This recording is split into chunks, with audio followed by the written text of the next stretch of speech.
ಅವರೆಲ್ಲ ಗುತ್ತಿಗೆ ಆಧಾರದ ಮೇಲೆ ಕೆಲಸಕ್ಕೆ ಸೇರಿದ್ರು. ಆದರೆ ದುಡ್ಡಿನ ಆಸೆಗೆ ಬಿದ್ದವರು ನಮ್ಮ ಭಾರತೀಯ ನೌಕಾಪಡೆಗೆ ಸಂಬಂಧಪಟ್ಟ ರಹಸ್ಯ ಮಾಹಿತಿಗಳನ್ನು ಪಾಕಿಸ್ತಾನಕ್ಕೆ ರವಾನೆ ಮಾಡ್ತಿದ್ರು. ಇವರ ಹಿಂದೆ ಬಿದ್ದ ಖಾಕಿ ಪಡೆ ದೇಶದ್ರೋಹಿಗಳ ಹೆಡೆಮುರಿ ಕಟ್ಟಿದೆ.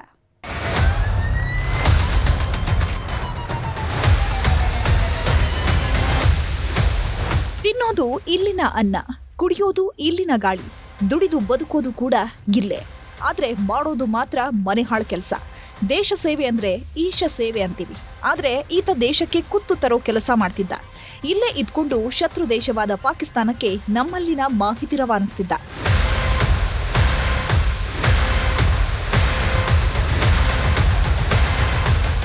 ಕೇರಳ ಮತ್ತು ಉಡುಪಿಯ ಮಲ್ಪೆಯಲ್ಲಿ ಕೊಚ್ಚಿನ್ ಶಿಪ್ ಯಾರ್ಡ್ ಕಾರ್ಯನಿರ್ವಹಿಸುತ್ತಿವೆ. ಇದು ಕೇಂದ್ರ ಸರ್ಕಾರದ ಸ್ವಾಮ್ಯದಲ್ಲಿರೋ ದೇಶದ ಭದ್ರತೆಗೆ ಸಂಬಂಧಪಟ್ಟ ಮಹತ್ವದ ಸಂಸ್ಥೆ. ಇಲ್ಲಿಗೆ ಹೊರಗುತ್ತಿಗೆ ಆಧಾರದಲ್ಲಿ ದುಡಿಯೋದಕ್ಕೆ ಅಂತ ತುಂಬಾ ಜನ ಬರ್ತಾರೆ. ಹೀಗೆ ಉತ್ತರ ಪ್ರದೇಶದ ರೋಹಿತ್ ಮತ್ತು ಸಂತ್ರಿ ಅನ್ನೋ ಪರಮ ಪಾಪಿಗಳು ಕೂಡ ಇಲ್ಲೇ ಕೆಲಸ ಮಾಡ್ತಿದ್ರು. ದುಡ್ಡಿನ ಆಸೆಗೆ ಬಿದ್ದವರು ಭಾರತದ ಹಡಗುಗಳಿಗೆ ಸಂಬಂಧಿಸಿದ ಗೌಪ್ಯ ಸಂಖ್ಯೆಗಳನ್ನು ಪಾಕಿಸ್ತಾನಕ್ಕೆ ರವಾನಿಸುತ್ತಿದ್ರು. ಈ ಇಬ್ಬರ ಹಿಂದೆ ಬಿದ್ದ ಪೊಲೀಸರು ನವೆಂಬರ್ 21ರಂದು ಲಾಕ್ ಮಾಡಿದ್ರು. ಆಗ್ಲೇ ನೋಡಿ ಒಂದೊಂದೇ ಸತ್ಯ ಬಯಲಾಗಿದ್ದು. ಈ ಇಬ್ಬರು ಆರೋಪಿಗಳಿಗೆ ಸಿಮ್ ಸಪ್ಲೈ ಮಾಡ್ತಿದ್ದ ಗುಜರಾತ್ ಮೂಲದ ಹೀರೇಂದ್ರನನ್ನ ಉಡುಪಿ ಪೊಲೀಸರು ಈಗ ಬಂಧಿಸಿದ್ದಾರೆ.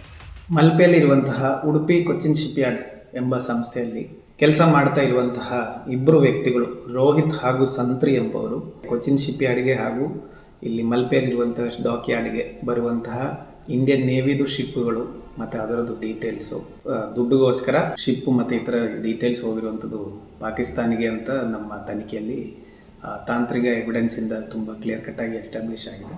ಅದಕ್ಕೆ ಬಳಸಿರುವಂತಹ ಸಿಮ್ಗಳು ಟೆಕ್ನಿಕಲ್ ಅಸಿಸ್ಟೆನ್ಸ್ ಇಬ್ಬರು ಜನ ಆರೋಪಿಗಳಿಗೆ ಕೊಟ್ಟಿರುವಂತಹ ಒಬ್ಬ ವ್ಯಕ್ತಿ ಹೀರೇಂದ್ರ ಕುಮಾರ್ ಗುಜರಾತ್, ಇವರನ್ನು ನಾವು ಅರೆಸ್ಟ್ ಮಾಡಲಾಗಿದೆ. ಭಾರತೀಯ ನೌಕಾಪಡೆ ಜೊತೆಗೆ ಕರಾವಳಿಯ ಭದ್ರತೆಗೂ ಆತಂಕ ಶುರುವಾಗಿದೆ. ಯಾಕಂದ್ರೆ ಉಡುಪಿಯ ಮಲ್ಪೆಯಲ್ಲಿ ಏಷ್ಯಾದಲ್ಲಿ ಅತಿದೊಡ್ಡ ಸರ್ವ ಋತು ಮೀನುಗಾರಿಕಾ ಬಂದರು ಇದೆ. ಇದರ ಆವರಣದಲ್ಲೇ ಕೊಚ್ಚಿನ್ ಶಿಪ್ ಯಾರ್ಡ್ ಕೂಡ ಇದೆ. ಹೀಗಾಗಿ ಆತಂಕ ಶುರುವಾಗಿದ್ದು, ಇದರ ಹಿಂದೆ ಇನ್ನೂ ಯಾರೆಲ್ಲ ಇದ್ದಾರೆ ಅನ್ನೋದು ಬಯಲಾಗಬೇಕಿದೆ. ಗಣೇಶ್ ಸೈಬ್ರಕಟ್ಟೆ, ನ್ಯೂಸ್ 18 ಉಡುಪಿ.